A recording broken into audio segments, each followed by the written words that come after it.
जब politics, identity और law एक ही मंच पर टकराते हैं तो सिर्फ एक लीगल बैटल नहीं, एक पूरा सामाजिक संघर्ष सामने आता है। वेस्ट बंगाल में ममता बनर्जी की सरकार ने एक नई ओबीसी लिस्ट नोटिफाई की और कलकत्ता हाई कोर्ट ने उस पे तुरंत इंटरिम स्टे लगा दिया। ये सिर्फ एक कोर्ट ऑर्डर नहीं बल्कि एक पॉलिटिकल धमाका बन गया है, जिसमें रिजर्वेशन, माइनॉरिटी राइट्स, सेक्युलरिज्म और इलेक्टोरल स्ट्रैटेजी सब कुछ दांव पर लग गया है। 3 जून 2025 को वेस्ट बंगाल गवर्नमेंट ने एक रिवाइज्ड ओबीसी लिस्ट इशू की, जिसमें 140 जातियों को जोड़ा गया। ये list West Bengal backward class commission ने बनाई थी, लेकिन कुछ ही दिन बाद कलकत्ता हाई कोर्ट ने इस नोटिफिकेशन पर स्टे लगा दिया, कहते हुए that legal procedures and court directives were violated by the state. Division bench of justice Rajasekhar Mantha और जस्टिस तपाव्रता चक्रवर्ती ने नॉट जस्ट द नोटिफिकेशन बल्कि नए ओबीसी सर्टिफिकेशंस के इशुएंस पर भी रोक लगा दी टिल 31 जुलाई। पिटिशनर्स के लॉयर विक्रम बंदोपाध्याय ने कहा, the bench raised several questions when we pointed out that a proper survey on economic conditions and other parameters of 140 communities cannot be done in 1.5 months as claimed by the state. High Court ने ये भी note किया that you did the half the work under the 2012 OBC Act and then reverted to the 1993 Act. Why is this inconsistency? High court के इस फैसले ने अब एक जंग छेड़ दी है, जहां एक तरफ है वेस्ट बंगाल की चीफ मिनिस्टर और दूसरी तरफ है बाकी के पॉलिटिकल पार्टीज। हालांकि इस लड़ाई के हिस्सेदार कलकत्ता हाई कोर्ट भी अब बन गए हैं, जो कि समझ में भी आता है। लेकिन क्या आपको पता है कि कर्नल सोफिया कुरैशी, जी हाँ, वही वुमेन ऑफिसर जिन्होंने ऑपरेशन सिंदूर के दौरान प्रेस ब्रीफिंग दिया था, उन्हें भी इस टग ऑफ वॉर का भागीदार बनाया गया है। लेकिन क्यों?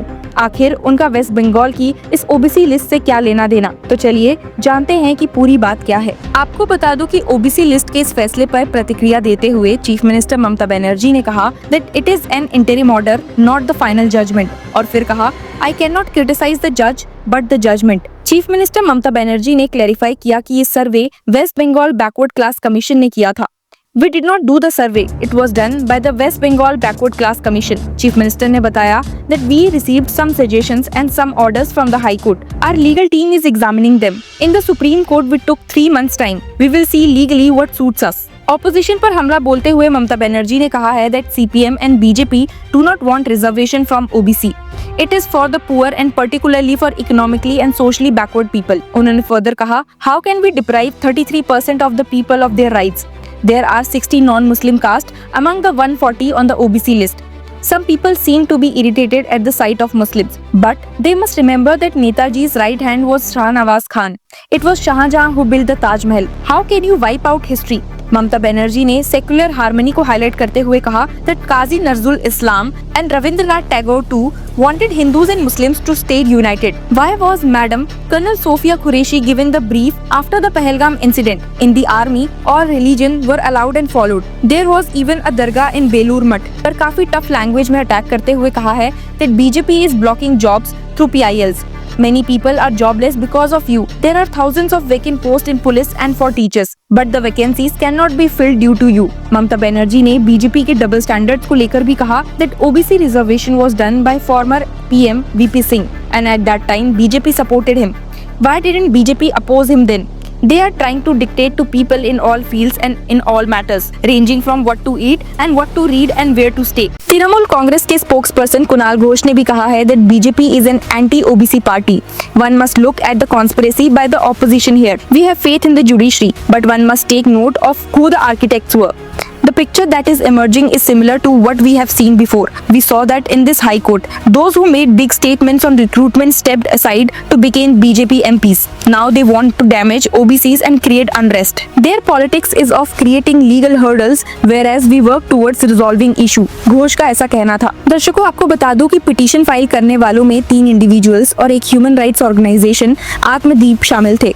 ये वही पिटिशनर्स हैं जिनकी मई 2022 वाली प्ली के बाद हाई कोर्ट ने 77 मुस्लिम कम्युनिटीज का ओबीसी स्टेटस कैंसिल कर दिया था। तब स्टेट ने सुप्रीम कोर्ट का रुख किया था, जहां अभी भी मैटर पेंडिंग है। इन 77 में से 42 कम्युनिटीज को लेफ्ट फ्रंट सरकार ने 2010 में ओबीसी कैटेगरी में इंक्लूड किया था, 1 साल पहले जब टीएमसी पावर में आई थी। जून 2025 में बंगाल सरकार ने एक रिवाइज लिस्ट नोटिफाई की जिसमें 140 जातियों को शामिल किया गया। ममता बनर्जी का कहना है that this is for poor people, for the socially and economically backward class. We want reservations to stay for the scheduled caste and tribal people. But how can we snatch the rights of the 33% of people who have been here since partition? Do you not want to help build them as a people? 60 caste in the list were non-Muslims. लेकिन BJP ने stay order का जश्न मनाया है। Leader of opposition Suvendu अधिकारी ने assembly के बाहर स्वीट्स बांटते और नारा लगाया, ओबीसी बिल अटके गेलो। That means OBC bill got stayed. Muslim der OBC corto parlo na. That means they could not classify Muslims as OBCs. अधिकारी ने ममता को टारगेट करते हुए कहा है that one of the reasons why Mamata Banerjee looks so disturbed today is yesterday's stay order on the OBC list. She knows that 17% of Hindu OBCs have been left out. She tried to snatch their rights. On the other hand, she tried to fool nearly 2 crore Muslims. She thought she could give them OBC certificates like a lollipop when she could not give them employment, education and health care. उन्होंने आगे कहा that the chief minister has spelled doom for the hardworking Muslims who had dreams of becoming doctors, engineers और civil servants as general category applicants. High court के order के बाद state में college admissions और Kota based recruitments पर भी hold है। State government का कहना है कि ये लिस्ट लीगली कंप्लेंट थी और बैकवर्ड क्लासेस कमीशन के थ्रू बनाई गई थी, जिसमें एक फॉर्मर हाई कोर्ट जज भी मेंबर है। West Bengal commission for backward classes जो 1993 में बना था का काम है कि किसी भी जाति को बैकवर्ड कैटेगरी में इंक्लूड या एक्सक्लूड करने के लिए रिकमेंडेशन देना। ममता बनर्जी का कहना है that we had done everything to adhere to high court rules. अब सवाल ये है कि सुप्रीम कोर्ट में क्या स्टेट का केस टिक पाएगा? क्या ममता बनर्जी पॉलिटिकल और लीगल दोनों फ्रंट पर जीत सकेंगी? और क्या ये पूरा मामला 2026 के असेंबली इलेक्शन से पहले कम्युनल और कास्ट बेस्ड पोलराइजेशन को और ज्यादा हवा देगा? एक बात तो पक्की है कि बंगाल में ये ओबीसी लिस्ट एक टेस्ट बन चुका है, not just for the governance but for the soul of India's reservation policy. जब चीफ मिनिस्टर ममता बनर्जी कहती है that I can not criticise the जज बट द जजमेंट, तो उनका फ्रस्ट्रेशन सिर्फ एक लीगल सेटबैक का नहीं बल्कि एक आइडियोलॉजिकल संघर्ष का भी प्रतिनिधित्व करता है। ये कहानी यही खत्म नहीं होती, ये शुरुआत है एक नए संवैधानिक मुकाबले की जहां लॉ, पॉलिटिक्स और आइडेंटिटी एक दूसरे से टकरा रहे हैं and the outcome will shape the Bengal social justice framework for years to come. आपका इस पॉलिसी और हाईकोर्ट जजमेंट पर क्या कहना है? क्या आपको लगता है कि ये लिस्ट एक जेन्युइन एफर्ट है सोशली बैकवर्ड क्लासेस को रिजर्वेशन देने का, या फिर ये एक पॉलिटिकल और इलेक्शन रिलेटेड स्टंट है? Share your views in the comment section and keep following law Chakra. Hello law lovers and justice seekers, welcome to law Chakra. हम आपके लिए लेकर आए हैं कुछ बहुत ही exclusive introducing law Chakra prime membership, जो आपको देगा exclusive access like never before. बनिए लॉ चक्रा की प्राइम मेंबर और अनलॉक कीजिए full potential of legal knowledge. अभी ज्वाइन कीजिए।